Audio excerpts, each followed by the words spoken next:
Jadi jangan pernah berpikir teman-teman sekalian kalau antum bersabar, ya ternyata antum tidak mendapatkan apa-apa gitu. Ya.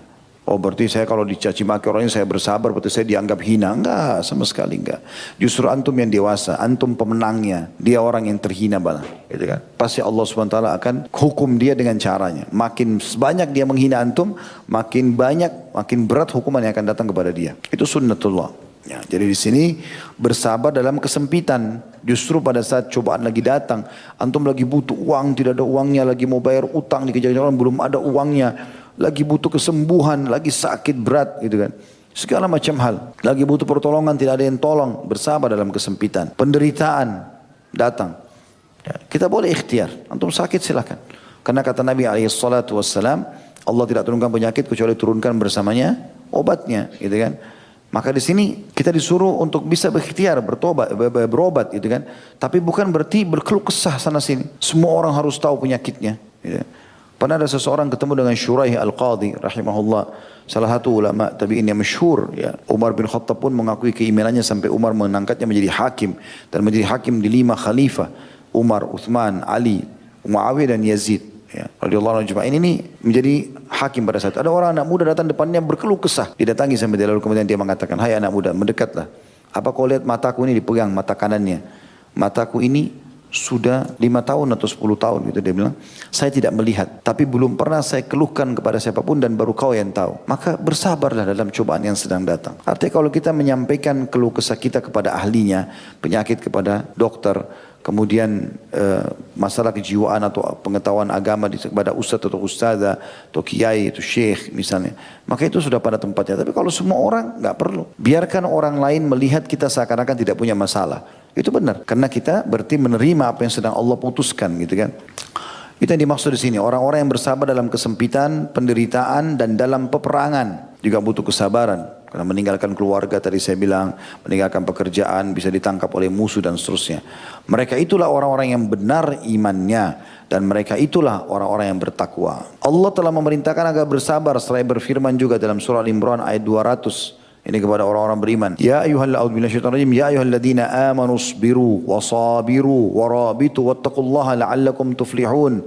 Hai orang-orang beriman, bersabarlah kamu dan kuatkanlah kesabaranmu dan tetaplah bersiap siaga di perbatasan negerimu dan bertakwalah kepada Allah supaya kamu beruntung. Yang kita garis bawahi adalah kalimat pertama atau anjuran pertama Allah SWT, dan yang kedua isbiru wasabiru. Sabarlah dan kemudian kuatkan sabarmu. Maksudnya jangan cuma sehari, jangan cuma sekali. Sabar aja sampai dapat jalan keluar. Tak usah berkeluh kesah sampai dapat jalan keluar. Kata Nabi SAW, semua itu, segala sesuatu Allah ciptakan dari kecil menjadi besar, kecuali cobaan. Allah ciptakan besar, kemudian dia jadi kecil. Jadi sebenarnya pukulan itu memang di awal saja. Setelah berjalan beberapa waktu kita akan anggap biasa tentunya. Allah juga memerintahkan orang beriman agar selalu menjadikan sabar sebagai senjata dan alat untuk kemenangan. Begitu juga dengan sholat yang bunyinya dalam Al-Baqarah 153. A'udzubillahi minasyaitonirrajim. Ya ayyuhalladzina amanu. Ya ayyuhalladzina amanu ista'inu bis sabri was salah. Innallaha ma'as sabirin. Hai orang beriman, jadikanlah sabar dan sholat sebagai penolongmu. Sesungguhnya Allah beserta orang-orang yang sabar. Maksudnya Allah selalu akan menolong dia, memberikan jalan keluar dari cobaannya. Di sini kita disuruh meminta tolong kepada Allah dengan sabar dan sholat. Ya. Ada sholat teman-teman sekalian yang mungkin jarang di antara muslimin melakukannya itu. Padahal ini termasuk sholat sunnah. Ya. Bahkan sholat-sholat inilah yang dilakukan oleh banyak para nabi-nabi. Termasuk Nabi SAW, Nabi Muhammad SAW mengerjakannya. Yaitu sholat tatawwu, tambahan. Ya. Jadi bisa juga sholat ini dikatakan dalam sebuah riwayat sahih, Nabi SAW kalau punya masalah beliau langsung menuju ke sholat.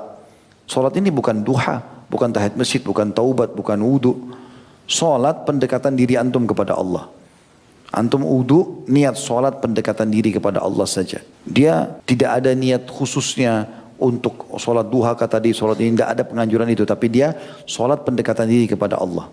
Misal antara azan, antara maghrib dan isya. Antum lagi dulu di masjid, tidak ada kegiatan. Lalu antum mau dekatkan diri kepada Allah SWT. Antum boleh sholat mutlak, sholat saja. Mirip dengan puasa juga. Hadis yang menjelaskan Nabi SAW pernah pulang ke rumah lalu bertanya kepada Aisyah radhiyallahu anha, "Ya Aisyah, apakah ada makanan?" Kata Aisyah, "Tidak ada ya Rasulullah." Kata Nabi SAW, "Kalau gitu saya puasa." Ini kata ulama bukan Senin Kamis. Karena kalau Senin Kamis nggak pakai nanya lagi, Nabi pasti puasa. Sudah tidak ada lagi keraguan karena dikatakan dalam riwayat lain Aisyah sendiri memberikan kesaksian kalau Nabi SAW tidak pernah meninggalkan Senin dan Kamis. Jadi pertanyaan Nabi ini selain itu, misalnya hari Selasa gitu kan, Nabi pulang ke rumah nggak ada makanan, ya sudah saya puasa aja. Ini puasa pendekatan diri kepada Allah SWT. Seperti juga sholat sunnah tadi. Nah di situ bisa kita lakukan. Kalau lagi ada masalah ada apa, wudu, sholat, menghadapkan diri kepada Allah SWT, dekatkan diri kepada Allah.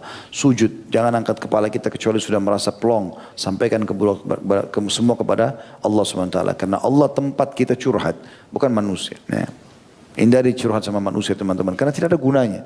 Dia manusia seperti kita. Antum hadapi masalah 10 tahun dalam rumah tangga. Terus mau cerita sama orang dalam setengah jam. Berharap dia berikan jalan keluar. Bagaimana caranya? Nggak mungkin. Gitu kan? Sulit sekali. Dia merangkumkan berarti 10 tahun dalam setengah jam. Dalam 1 jam. Dalam 3 hari. Nggak mungkin. Gitu kan? Itu nggak mungkin. Maka keluh kesahkan kepada Allah SWT. Dan Allah akan mengutus nanti ya orang-orang atau makhluk yang bisa memberikan jalan keluar kepada kita itu dengan izinnya. Allah Subhanahu Wa Taala juga menjanjikan.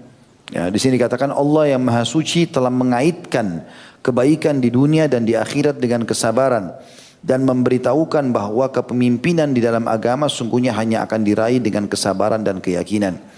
Allah yang Maha Suci dan Maha Pemurah berfirman dalam surah As-Sajdah ayat 24, A'udzu billahi minasyaitonir rajim wa ja'alna minhum a'immatan yahduna bi amrina lamma sabaru wa kanu bi ayatina yuqinun. Dan kami jadikan di antara mereka itu pemimpin-pemimpin yang memberi petunjuk dengan perintah kami ketika mereka sabar dan mereka meyakini ayat-ayat kami. Artinya sampai pada tingkat orang yang sabar dalam ketaatannya kepada Allah, istiqomah mengerjakan ketaatan, istiqomah meninggalkan kemaksiatan walaupun peluangnya sangat terbuka depan matanya. Kemudian juga sabar dalam cobaan-cobaan harian. Dia terus laluin dengan menerima takdir Allah, dengan senang, dengan gembira, dengan senyum. Semua itu dilakukan sama dia. Maka ini akan Allah jadikan pemimpin di muka bumi. Juga memberitahukan bahwa kemenangan di muka bumi ini tidak akan terrealisasi melainkan dengan kesabaran. Allah berfirman melalui lisan atau lewat lisan Nabi Yusuf alaihissalam yang mana saudara-saudaranya telah mengetahui dirinya. Mereka berkata karena kaget terhadap keadaannya yang telah meraih ketinggian kepemimpinan dan kemenangan di muka bumi. Nabi Yusuf kita sudah tahu dilempar oleh kakak-kakaknya karena cemburu dilempar di sumur dengan harapan nanti ada orang datang lalu membawa pergi. Mereka lupa di sini. Allah SWT Maha Adil dan melihat itu. Maka Allah menyelamatkan Yusuf alaihissalam, dijemput oleh kafilah, dijual di pasar budak di Mesir, dibeli oleh Raja Mesir, kemudian dijadikan anak angkat. Gitu kan. Sampai akhirnya menjadi menteri yang berkuasa setelah raja di Mesir dengan keadilannya. Ya, menteri yang mengatur semua perekonomian di Mesir pada saat itu. Sehingga Bani Israel bisa tinggal sama beliau. Dan pada saat Nabi Yusuf AS dapat jabatan, Allah datangkan kakak-kakaknya tadi yang zalim kepada dia tanpa mengenalnya, minta supaya diberikan makanan, diberikan ini dan itu. Maka pada saat mereka tahu ternyata ini orang yang terkenal saleh dan baik, dermawan di Mesir adalah Yusuf, maka Yusuf berkata, A'udzubillahi minasyaitonirrajim. Qalu a innaka la anta Yusuf? Qala ana Yusuf wa hadha akhi qad mannallahu alaina. Innahu man yattaqi wa yasbir fa innallaha la yudhi'u ajral muhsinin. Mereka berkata para saudara Yusuf, apakah kamu ini benar-benar Yusuf? Jadi pada saat itu kisahnya panjang dalam surah Yusuf diceritakan ya dalam Al-Quran bagaimana Yusuf alaihissalam menjadi menteri di Mesir. Kemudian terjadilah sesuatu perubahan pada saat itu. Nabi Yusuf mimpi melihat ada 7 ekor sapi gemuk memakan sapi-sapi yang kurus. Kemudian ada 7 gandum kering dengan gandum yang bagus dan segala macam. Nabi Yusuf alaihissalam mentakbirkan mimpi itu kalau Mesir harusnya, Raja Mesir harusnya membuat penyimpanan hasil panen. Nanti akan datang musim peceklik dan ternyata betul. Peceklik terjadi, seluruh dunia pada saat itu merasa kekurangan, akhirnya mereka pada ke Mesir minta gandum itu, gitu kan. Maka pada saat itu termasuk saudara-saudara Yusuf sendiri datang dari perkampungan mereka lalu minta agar diberikan gandum. Karena gandum Mesir pada saat itu terbaik, itu makanan pokok mereka. Maka Yusuf mengatakan saya tidak akan berikan kalian sampai kalian membawa adik kalian yang bernama Bunyamin. Karena waktu Yusuf AS kumpul sama saudaranya tanya, kalian ini siapa? Padahal Nabi Yusuf sudah tahu gitu kan. Cuma mereka menceritakan kami adalah anak Nabi Allah Yaqub dan seterusnya. Menceritakanlah berapa orang kalian bersaudara, disebutkan nama-namanya.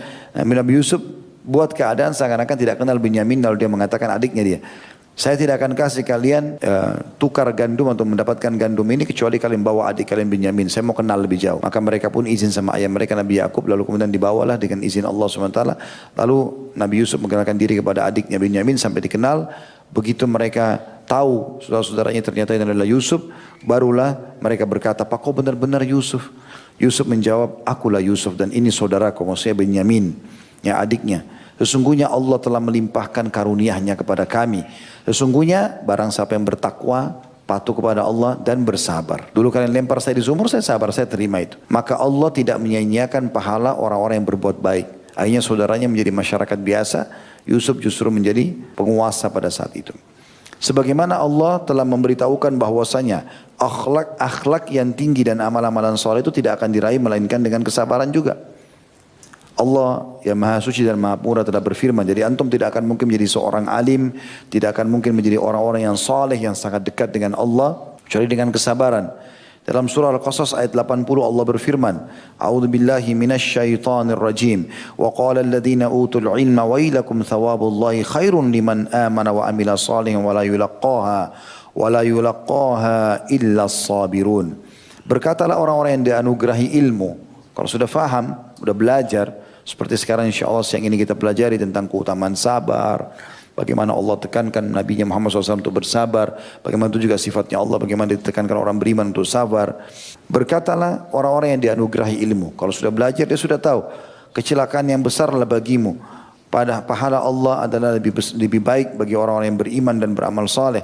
Maksudnya di sini ada orang-orang yang tidak bersabar pada saat itu bersama mereka, maka dikatakan kecelakaan kalau kalian tidak bisa menerima dan memahami kalau sabar bagian daripada perintah Allah. Kecelakaan besarlah bagimu.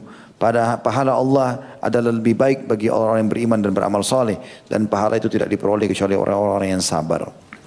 Allah Ta'ala telah memberitahukan bahwasanya kesabaran itu adalah perisai, ya, untuk menangkis segala macam masalah yang sedang dihadapi. Sebagaimana Allah yang Maha Suci berfirman di dalam surah Al-Imran ayat 120.